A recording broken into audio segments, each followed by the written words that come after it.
जलाओ घिराओ की सियासत को फ़रोग़ देने वाले की सज़ा 14 साल ही होनी चाहिए थी, उसकी सज़ा कम से कम 28 साल होनी चाहिए थी। लीडर साहब ने हुक्म दिया होगा कि मुल्क में दोबारा से जलाओ घिराओ इंतशारी चीज़ों को फ़रोग़ दो। इस दफ़ा अगर इन्होंने कोई नुकसान पाकिस्तान में इंतशारी सियासत की, इसको इनको मुँह तोड़ जवाब है। करप्ट तरीन माफिया ये पूरा, और इसका टोला मज़हब कार्ड खेल के उसकी आड़ में छुपना चाहता है, तो इस दफ़ा छुपने तो नहीं देंगे भाई।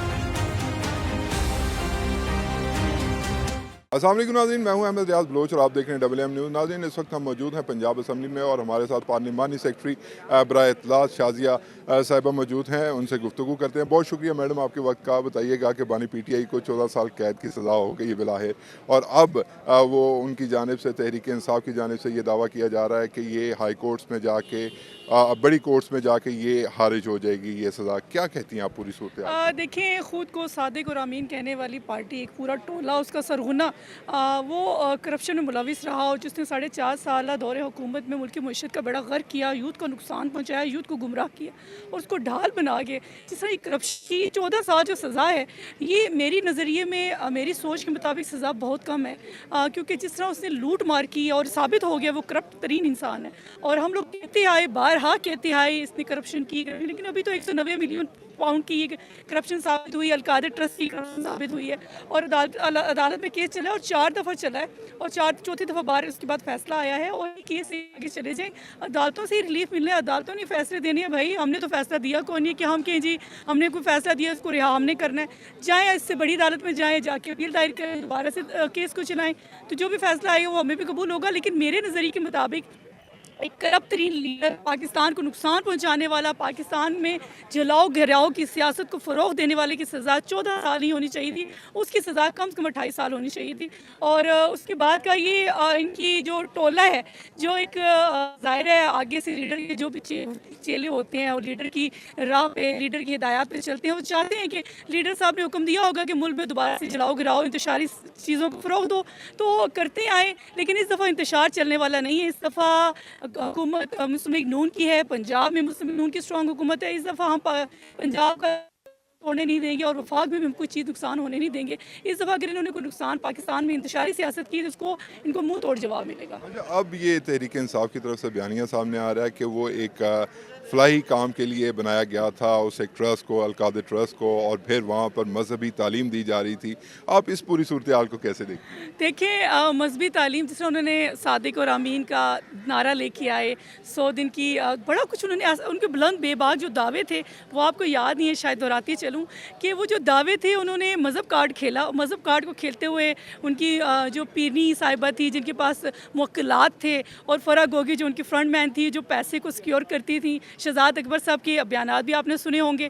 तो ये जो बयानात थे, ये जो मज़हब कार्ड खेलने वाले लोग हैं, ये वो नहीं देते, ये वो लोग देते हैं जो एक करप्ट तरीन माफिया ये पूरा, और इसका टोला मज़हब कार्ड खेल के उसकी आड़ में छुपना चाहता है, तो इस दफ़ा छुपने तो नहीं देंगे भाई। इस दफ़ा मज़हब कार्ड नहीं खेलेगा जाएगा, और एक्सपोज हो चुकी है अब तो पाकिस्तान को सबको पता चल चुका है, करप्ट तरीन लीडर इनका साबित हो चुका है। अलकादर ट्रस्ट पे एक ट्रस्टी, उस पर इन्होंने करप्शन किया, और ये हाईली तौर पर बड़ा शेमफुल है, और मुझे तो शर्म आती है PTI का जो लीडर है उसकी करप्शन कहाँ साबित हुई है, अलकादर ट्रस्ट पे साबित हुई है। Really shame. अच्छा, ये बताइएगा कि आपका ताल्लुक पिंडी से है और पिंडी से ही सियासत का असल जो एक रुख है वो तय होता है, तो फरमाइएगा कि ये जो अभी यहाँ पे आपके सामने तहरीक इंसाफ के कुछ रहनुमाओं ने एहतजाज किया, और ये जो आपके साथ आपके कोलीग्स हैं उनके साथ कोई ऐसे कंसेंसस बिल्ड होते आपको मुस्तकबिल करीब में नज़र आ रहे हैं कि जो जिसके साथ सियासत जो है वो एक जान हो के आगे चल सके? देखिए, मुस्लिम लीग नून ने जो इन्होंने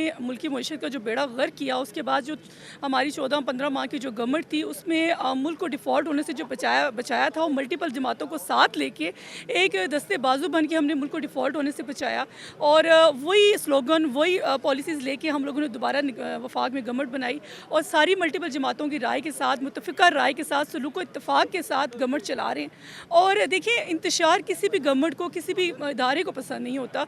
अगर मल्टीपल इदारों के साथ, अगर मल्टीपल जमातों के साथ हम गवर्नमेंट बना सकते हैं, तो मुल्क की मफाद के लिए, मुल्क की मईशत के लिए, महंगाई का खात्मा हुआ है देखें, और मुल्क स्ट्रॉन्ग डगर पे चल पड़ा है। और ये एक अच्छा साइन भी है। और ये जो इंतशारी टोला है ये कभी भी बर्दाश्त नहीं करता, और इसने 2016 के टाइम भी बर्दाश्त नहीं किया कि मुल्क तरक्की कर रहा था, और उस टाइम मियाँ मोहम्मद नवाज शरीफ सबको कामा और पनामा की बुनियाद बनाकर एक वज़ीर-ए-आज़मशिप से हटाया गया। वो भी पूरा इनका जो था वो भी आपको नज़र आया। लेकिन अभी जो चीज़ हम चाहते हैं कि मिलजुल के अगर इत्तेफाकी राय से मुज़ाकरात के ज़रिए कोई बेहतर लाएअमल निकलता है तो उसका हल निकालना चाहिए। इस टाइम हम लोग इंतशार को फ़रोग़ नहीं दे सकते, और ये इंतशारी टोला मुल्की मफाद के बारे में सोचता ही नहीं।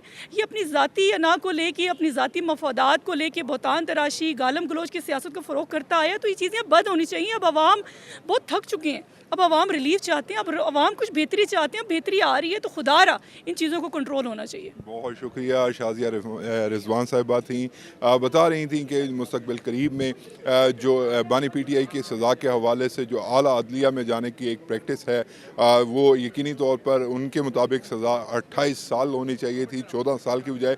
लेकिन मजमूई तौर पर अगर बात की जाए तो तहरीक इंसाफ के साथ आने वाले दिनों में कंसेंसस बिल्ड के हवाले से उन्होंने कहा कि वो हो सकते हैं अगर मुल्क की मुफाद में बात की जाए। तो अहमद रियाज बलोच को फ़िल वक्त के लिए दीजिए इजाज़त। अल्लाह ने के बाद।